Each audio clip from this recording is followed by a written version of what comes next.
오늘 지난해 말씀 누가복음 6장 43절부터 45절이고요. 함께 교독합니다. 제가 먼저 46절 말씀 읽습니다. 너희는 나를 불러 주여 주여 하면서도 어찌하여 내가 말하는 것을 행하지 아니하느냐. 내게 나와 내 말을 듣고 행하는 자마다 누구와 같은 것을 너희에게 보이리라. 집을 짓되 깊이 파고 주추를 반석 위에 놓은 사람과 같으니 큰 물이 나서 탕류가 그 집에 부딪히되 잘 지었기 때문에 능히 요동하지 못하게 하였거니와, 듣고 행하지 아니하는 자는 주추 없이 흙 위에 집 지은 사람과 같으니 탕류가 부딪힘에 집이 곧 무너져 파괴됨이 심하니라 하시니라. 아멘. 첫 화면 보시면 제가 사진 하나 갖고 왔습니다. 올해 8월에 하와이 제도에 있는 마우이 섬에서 대형 산불이 났던 것을 다 기억하실 것입니다. 수백 명이 죽었습니다.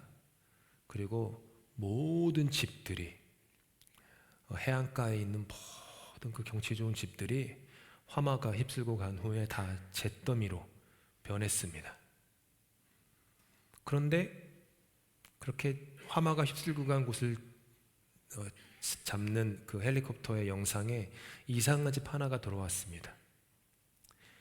보시는 화면처럼 주변의 모든 집이 하얗게 재로 변했는데 유일하게 멀쩡한 빨간 집 한 채가 있었습니다.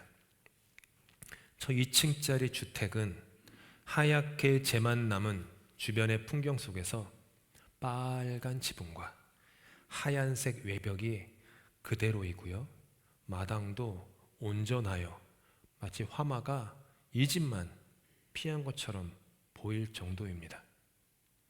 주택 소유주인 67세 패티 타무라 씨는 근처 공장에서 일하시던 할아버지께서 1950년대에 은퇴하신 후 무엇이든 견딜 수 있는 집을 지었다고 회고합니다.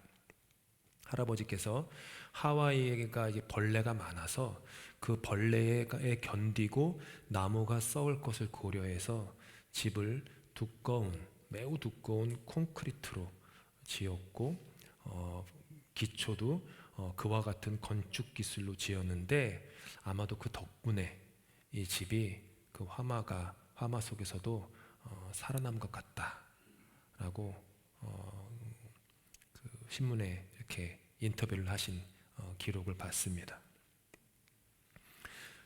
저와 여러분의 인생에는 화마가 겹칠 때가 있습니다. 여러분 집이 탄다는 뜻은 아닙니다. 경험해 보셨나요? 집 타보신 분? 몇 분 계시네요. 저는 화마를 경험해 봤어요. 설교에 없는 얘기인데 갑자기 생각이 나서, 어렸을 때 목욕탕에서 불이 났었거든요. 아빠 5층 상가에 있는데 4층에 있는 목욕탕에서 저랑 제 동생이 요만할 때 목욕탕에서 불이 났어요. 그러니까 3층에 있었던 세탁소에서 불이 나가지고 불이 올라온 거죠. 어른들이 저희들만 빼놓고 다 도망가시더라고요. 저희 둘과 목욕탕 직원 한 명만 남았어요. 연기가 자욱하고. 소방서가 한국 소방서가 그때는 열악했는지 사다리를 못 올려가지고 물 호스를 올렸어요. 그 다음에 저보고 그거 타고 내려오래요. 4층에서부터. 기도하고 그래도 옷 하나는 걸쳐야겠어서 팬티 하나 딱 걸치고, 동생이 있잖아요. 그러니까 영환아, 형이 보여줄게. 제가 뭘 해야지 동생이 따라올 거니까 너무 겁이 났는데 형만 믿고 형 하는 대로 그대로 따라해. 그리고서는 그 줄 타고 4층에서 내려왔어요. 네. 팬티만 입고, 팬티 입은 거 상상하지 마세요. 그렇게 내려오는데 막 쭉 미끄러졌죠. 그러니까 수많은 사람들이 구경하다가, 불구경 좋아하시잖아요, 한국 분들. 와! 그러다가 막 내려왔어요. 동생 따라서 내려오고. 여러분의 여자분들이 죽으셨어요, 그날. 연기 때문에 사장에서 뛰어내리셨거든요. 조선일보인가 신문에 대문짝하게 날 정도로 큰 화제였습니다. 그리고서는 그 초등학교 어린아이가 와가지고 팬티 입고 동생이랑 손잡고 안방에서 무릎 꿇고 기도했다니까요. 하나님, 우리 살려주셔서 고맙습니다. 제가 그때 인생을 드렸는지는 모르겠지만 하나님 고맙습니다. 저희 아버지, 돌아가신 아버지께서 일기를 쓰셨는데 일기장에 신문기사 스크랩해가지고 그날의 기록을 딱 쓰셨어요. 교회 안 다니실 때였는데 우리 아버지 교회 안 다니는데 제일 끝에다가 하나님, 아마 하느님이라고 썼던 것 같아요. 우리 두 아들 살려줘서 감사합니다, 이렇게 쓰셨더라고요. 그 덕분에 아버지가 나중에 신앙생활 하시게 되었죠. 인생에는 이런 화마가 덮치기도 합니다. 홍수가 겹칠 때도 있습니다. 홍수 경험해 보셨어요? 저 경험해 봤어요. 저 집 홍수로 망했었거든요. 제 아내는 2번, 저는 1번. 인생에는 그런 직접적인 화마와 홍수가 닥치기도 하지만 또 고난이 닥칠 때가 있습니다. 재정의 고난, 홍수, 건강의 홍수, 인간관계의 홍수, 정신적으로 갑자기 우울증에 빠져서 홍수에 빠지거나 이럴 때도 있어요. 예수님 당시에는 지역이 어떤 산불보다는 폭풍과 홍수가 더 많았던 것 같습니다. 그래서 예수님께서 오늘을 그 홍수를 비유를 들어서 얘기하시죠. 지혜로운 자는 인생의 집을 반석 위에 튼튼한 기초를 놓고 짓는다. 반석이 뭐냐? 나의 말씀이다. 예수께서 내 말을 듣고 행하는 자라고 하는 것은 말씀에 대한 순종을 얘기합니다.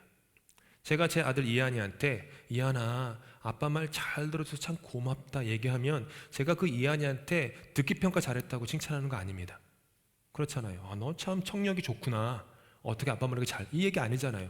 아빠의 말에 순종해서 참 고맙다, 이 얘기예요. 그러니까 주님이 내 말을 듣고 행하는 자라는 것은 여러분의 그 듣기 평가를 얘기하시는 게 아니라 잘 따랐다, 잘 순종했다, 그 얘기죠. 말씀을 듣고 반면에 불순종하는 사람은 주추 없이 흙 위에다가 인생의 집을 짓는 사람입니다. 마태복음에서는 모래 위에 지었다라고 그러고 누가복음에서는 흙 위에 지었다. 뭐가 됐건 안정적이지 않은 곳에, 베이스에 지은 것이죠. 날씨가 좋고 인생에 고난이 없을 때에는 괜찮습니다. 인생 이 정도면은 집으로 비유되는 인생 괜찮습니다. 근데 인생에는 반드시 우리가 원하지 않건 탕류가 닥칩니다. 여러분이 그리스도인이건 그리스도인이 아니건 인생의 고난은 신앙에 의해서 사람을 차별하지 않습니다. 여러분이 예수 잘 믿어서 고난이 여러분을 저 집처럼 비켜간다고 착각하시면 안 돼요. 그런 경우는 역사상 없었습니다. 고난은 사람을 가리지 않습니다. 마치 비가 의인과 의롭지 않은 자 가리지 않고 모두에게 공평하게 내리는 것처럼 고난은 다 똑같아요. 다만 차이는, 믿는 자와 믿지 않는 자의 차이는 큰 물이 나서 탕류가 그 집에 부딪히는 인생의 경랑이 예고도 없이 닥칠 때 말씀에 순종한 인생의 집은 흔들리지 않는 반면에, 왜냐하면 반석 위에 잘 지었기 때문이죠. 하지만 말씀에 불순종한, 즉 얄팍한 곳에, 얕은 곳에 자기의 인생을 지은 집은 무너져 파괴됩니다. 집의 진정한 가치는 집 위에 화려함이나 테라스나 수영장에 달려있지 않습니다. 집의 진정한 가치는 위가 아니라 보이지 않는 집의 아래 깊은 곳에 주추가 반석 위에 놓였느냐 놓이지 않았느냐, 거기에 달려 있습니다. 여기서 우리는 47절을 주목합니다. 47절에는 총 3개의 동사가 나옵니다. 첫째가 나와, 둘째가 듣고, 셋째가 행하는 이에요. 듣고 행한다, 즉 행하는 걸 적용한다라고 하면 듣고 적용하여 행하는 것만 생각하다가 우리가 놓치는 게 뭐냐면 저기 나와입니다. 나와는 예수님 말씀처럼 듣고와 행하는 것보다 우선시되는 선제 조건, 필수 조건입니다. 나온다라는 게 뭘까요? 나온다라는 것은 예수님께 나의 진정한 존재를 가지고 나온다는 것입니다. 나의 발가벗은 모습 그대로, 감춰지지 않은 모습 그대로 깨어지고 상하고 부서지고 망가지고 연약하고 우울하고 그런 엉망진창인 나의 모습을 어떤 화장으로도 지우지 않고 그렇게 못난 모습 그대로 주님 앞에 나아가는 것입니다. 천부여 의지없어서 손들고 옵니다. 주 나를 외면하시면 나 어디 가리까? 내 죄를 씻기 위하여 피 흘려 주시니 곧 회개하는 마음으로 주 앞에 옵니다. 이렇게 예수님 앞에 나온다는 것은 예수님을 인격적으로 만난다라는 거예요.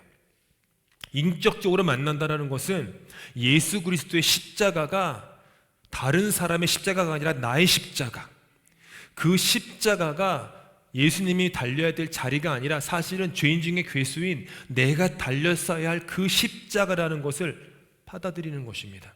인격적으로 만난다는 것은 예수 그리스도를 나의 주님으로 모시는 거예요. 인격적으로 만난다는 것은 내가 하나님의 자녀가 되었음을 믿는 것입니다. 잘 때마다 아이와 이한이 침대에 가서 기도해 줍니다.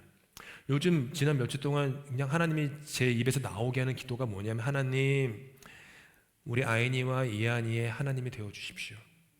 엄마 아빠의 하나님이 아니라 아이니의 하나님, 이한이의 하나님이 되게 돼 주십시오.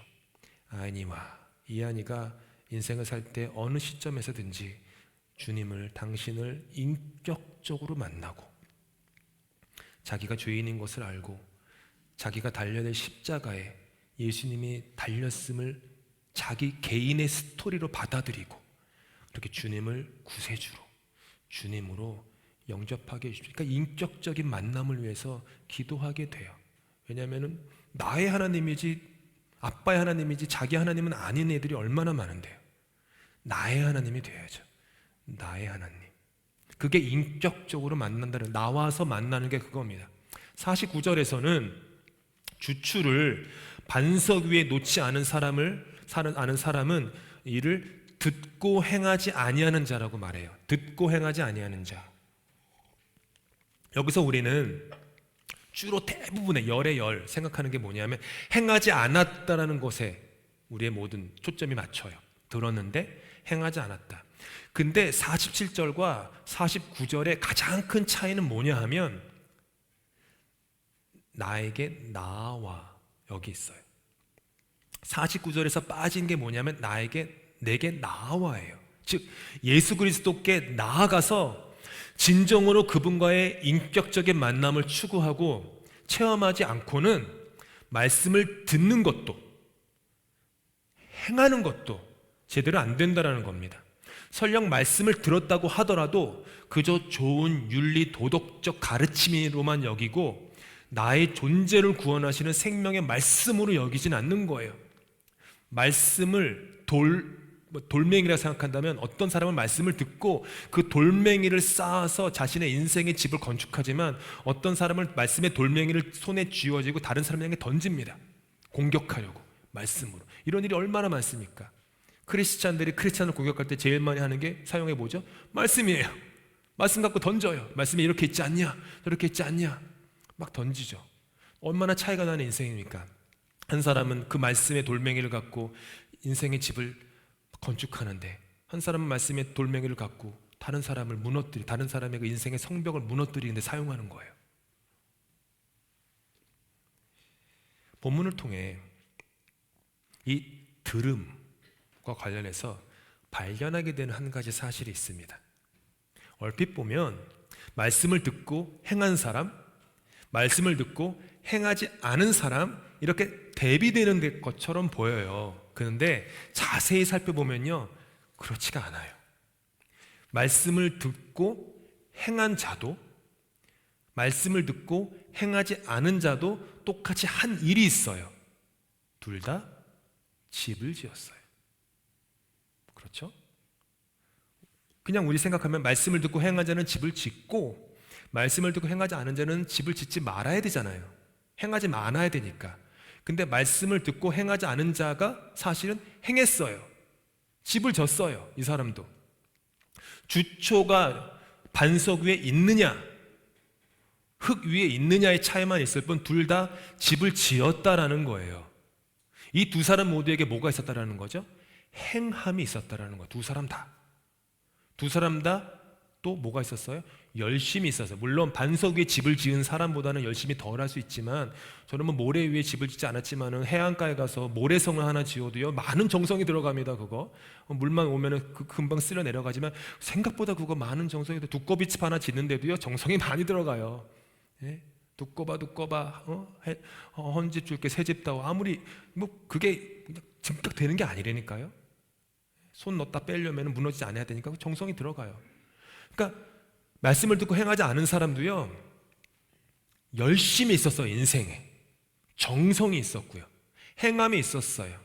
말씀을 듣고 행하지 않은 사람이 놀고 먹는 게 너무 좋아서 게으르게 살다 보니까 집을 제대로 짓지 못했다라는 말씀이 아니에요. 지금 예수님의 포인트는 47절에만 나오는 내게 나와 라는 구절에 비추어 볼 때 오늘 말씀의 초점은 행함과 실천에 있는 것이 아니라 들음에 있었다라는 거예요. 들음. 둘 다 행했잖아요. 둘 다 실천했잖아요. 듣는 게 잘못된 거예요. 듣는 게. 한 사람은 말씀이라는 반석, 그걸 듣고 반석을 깊이 파고 들어가서 그 위에 인생을 세웠어요. 근데 다른 사람은 들은 것을 깊게 파지도 않고 그 위에 집을 짓지도 않았어요. 그는 쉽고 편한 흙 위에 집을 지었을 뿐 게으르고 나태했던 사람은 아니에요. 흙 위에 집을 짓는데도 아까 말씀드렸지만 노력과 정성이 필요해요. 말씀대로 사는 사람이랑 말씀대로 살지 않는 사람이 열심으로 승부가 되는 거 아닙니다. 말씀대로 살지 않고 얼마나 우리보다 열심히 사는 사람들이 부지기수입니다. 지금 이 시간 편하게 앉아서 예배드리지만 지금 이 시간에도 땀과 피를 흘려가면서 일하는 사람들이 얼마나 많은데요. 그러면 행함으로 결정나는 겁니까? 인생이? 아니잖아요. 들음에서 결정난다라는 거예요. 그는, 두 번째 사람은 예수님의 말씀이 아니라 자기의 말 위에 인생을 지은 거예요. 그는 꾀와 잔머리를 낸 사람이었고 얄팍함을 열심히 추구했던 사람이었습니다. 반면에 첫 번째 사람은 지혜로운 사람이었고 예수님 앞에서 기쁨을 추구했고 오래 걸려도 옳은 길을 선택했습니다. 한 사람은 인생이란 집이 설 수 있는 존재의 근거를 자기 자신에게 두었고 다른 사람은 자기의 인생이 설 수 있는, 자기 인생의 집이 설 수 있는 근거를 자기가 아닌 하나님께 두었다라는 거죠. 시편 40편 6절 말씀입니다. 주께서 내 귀를 통하여 내게 들려주시기를. 근데 히브리 원어는요 이 뜻이에요. 번역하면, 그대로 번역하면 주님께서 나의 귀를 파셨습니다. 귀를 파다와 오늘 본문 48절에 집을 짓되 깊이 파고, 이게 똑같은 단어예요. 마음의 귀에 귀지가 너무 많이 쌓여 있는 거예요. 마음의 귀는 여기가 아니죠. 여기겠죠. 마음의 귀에 너무 두껍게 쌓여 있는 거예요. 나의 욕망의 귀지, 나의 욕구의 귀지, 나의 자존심의 귀지, 나의 계획과 나의 습관과 나의 경험과 이런 것들 막 잔뜩 쌓여 있는 거예요. 그러다 보니까 주님께 나와도요 말씀이 들리지가 않아요. 들리지가 않아요. 듣기 평가하면 들리죠. 근데 지금 주님은 듣기 평가를 하시는 게 아니잖아요. 순종을 말하시는 거잖아요. 들리지가 않는 거예요. 마음의 귀지가 너무 많아요. 저 시편을 다윗 왕이 썼는데 주님께서 자기 마음의 귀에 두껍게 쌓였던 욕망의 귀지를 파주심으로 말미암아 주님의 음성을 깊이 듣고 회개하고 회복되었다고 지금 노래하고 있는 거예요. 인생은 예수님과의 관계 속으로 깊이 파고 들어가서 반석 위에 세워져 나가야 할 집인 것입니다.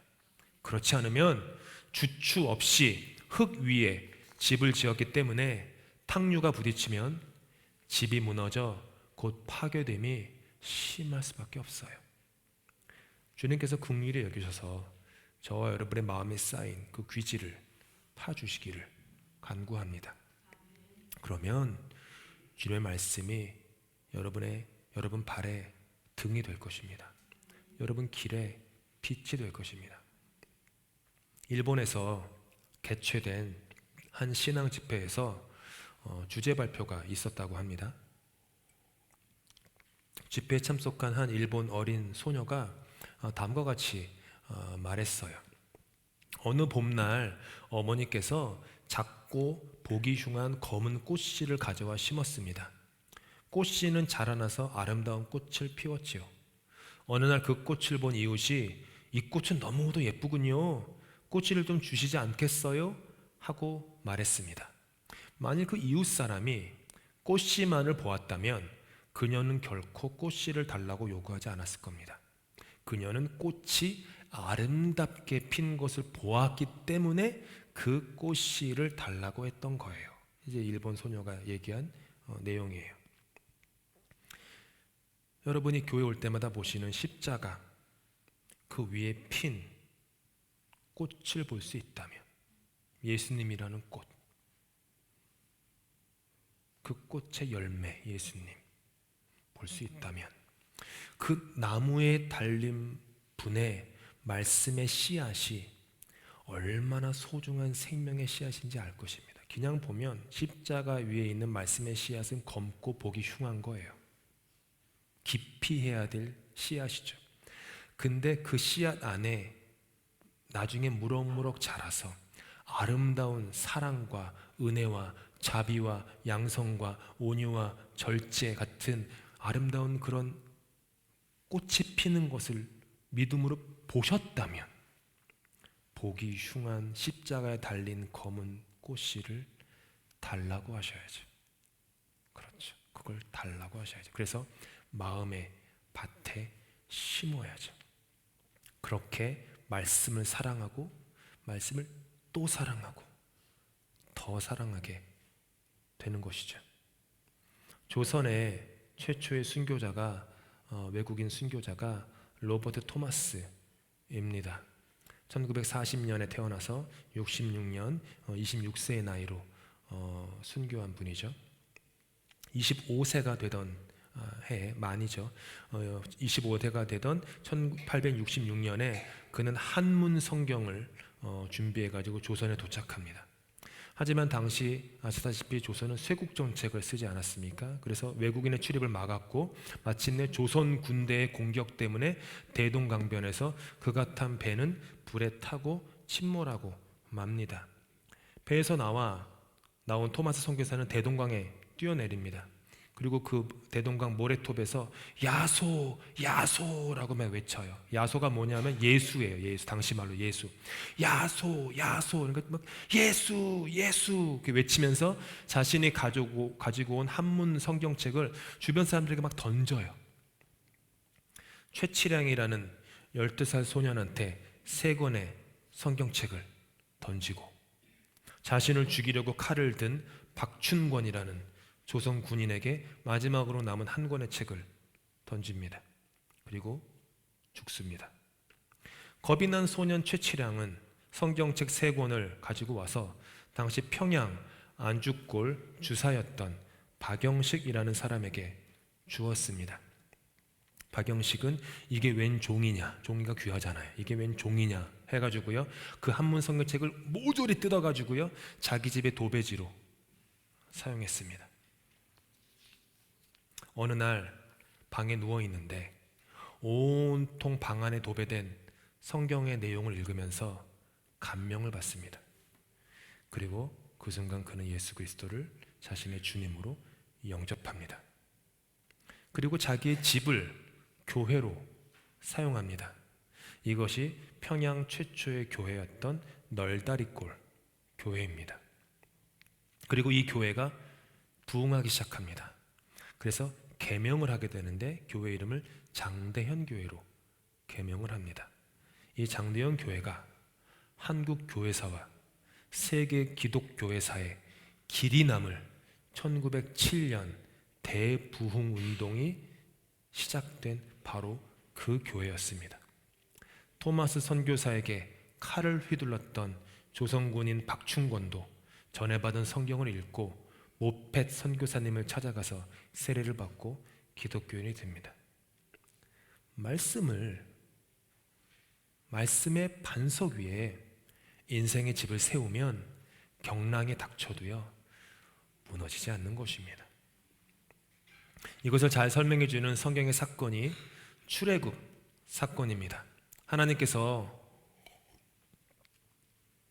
이스라엘의 애굽의 권세에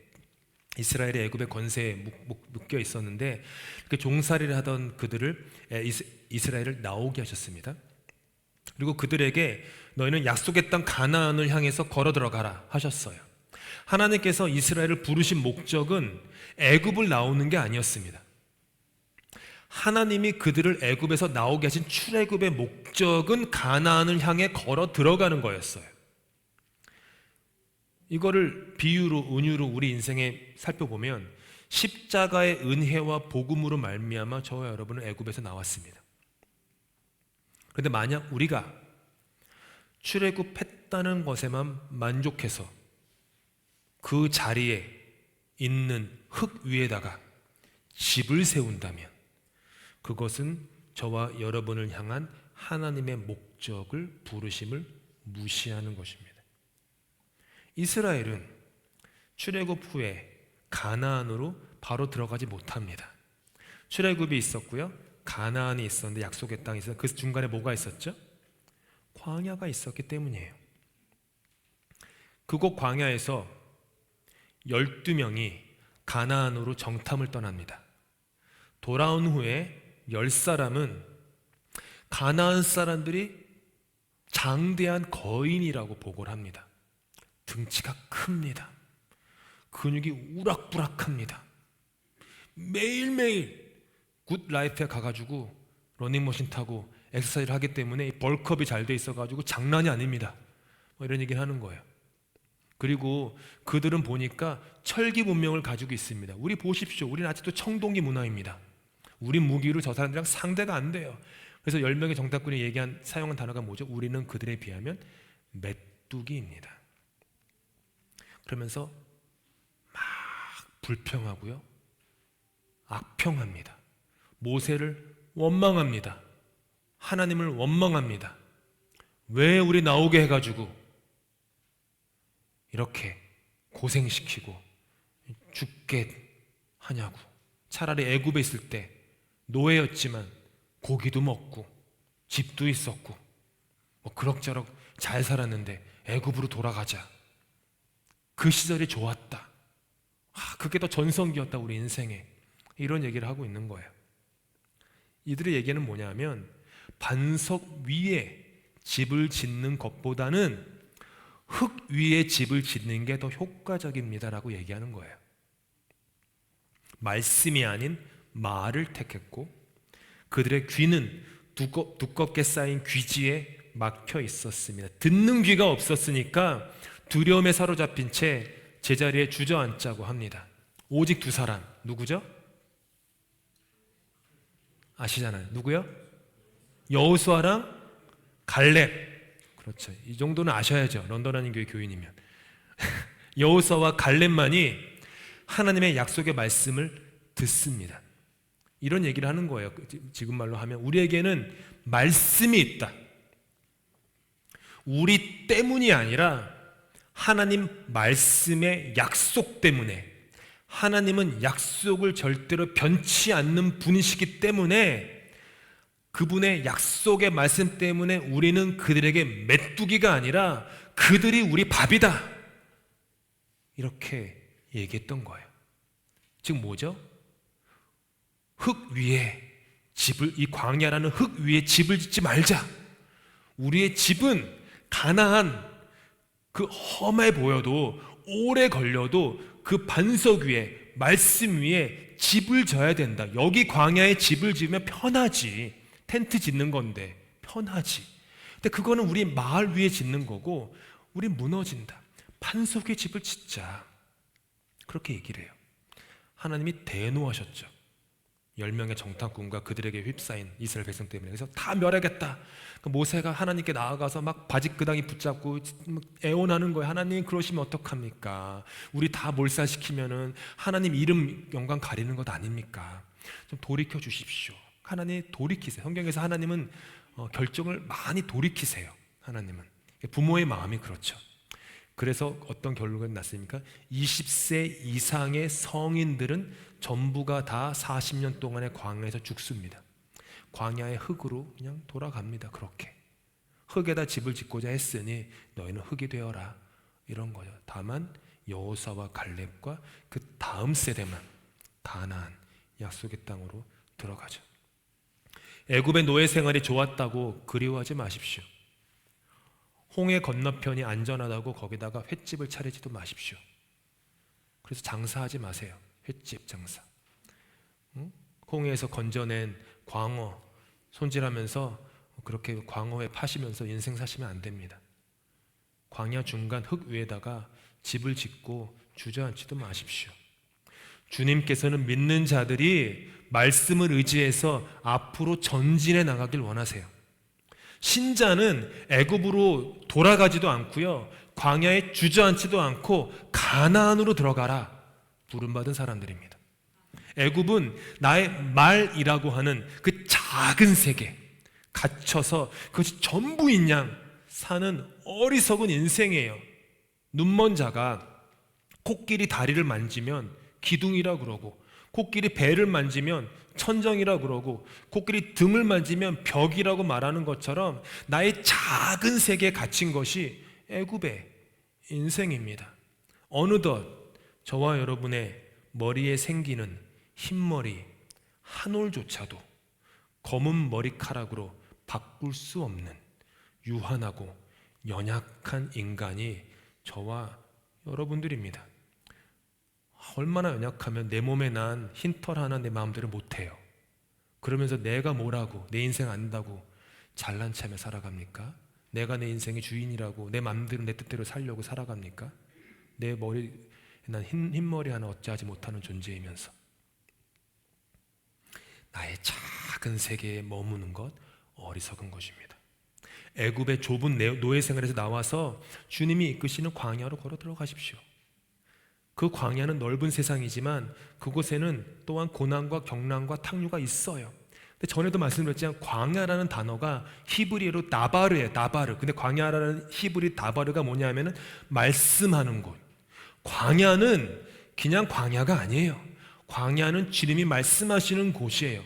여러분이 인생 속에 어려운 광야를 겪는다면 그것은 주님이 여러분에게 말을 걸기 원하시는 거예요. 그러면 여러분의 마음에 있는 두껍게 쌓인 귀지가 파여야 됩니다. 그래야 말씀이 들립니다. 그러니 광야를 지나며 주님과 인격적 관계를 맺어가십시오. 광야에서 저와 여러분은 생존을 위한 밥으로만 사는 것이 아니라 하나님의 말씀으로 사는 것임을 훈련과 연단을 통하여서 배워가시기 바랍니다. 그렇게 저와 여러분의 심장 속에 말씀의 씨앗이 심겨져서 두근거리실 수 있기를 바랍니다. 그 말씀이 여러분의 인생을 큰 물 가운데서도 요동치 않게 붙잡아서 가나안 약속의 땅으로 인도하여 주는 여러분 발의 등이요 길의 빛이 될 것입니다.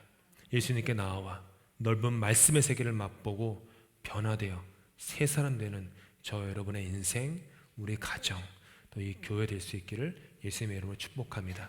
함께 기도하시겠습니다.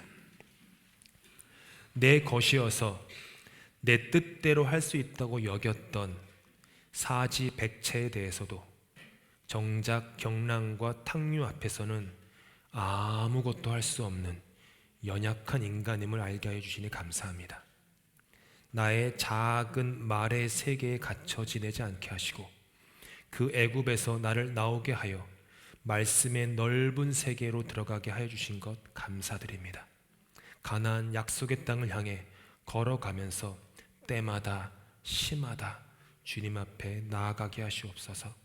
주님의 곁에서 주님의 말씀을 듣고 들은 말씀대로 잘 들어 순종하고 행하며 살아가게 하여 주옵소서. 내 삶에 말씀의 열매 맺히고 입술에서는 자유의 웃음 찬양 소리 넘쳐나게 하시옵소서. 예수 그리스도 이름으로 기도합니다.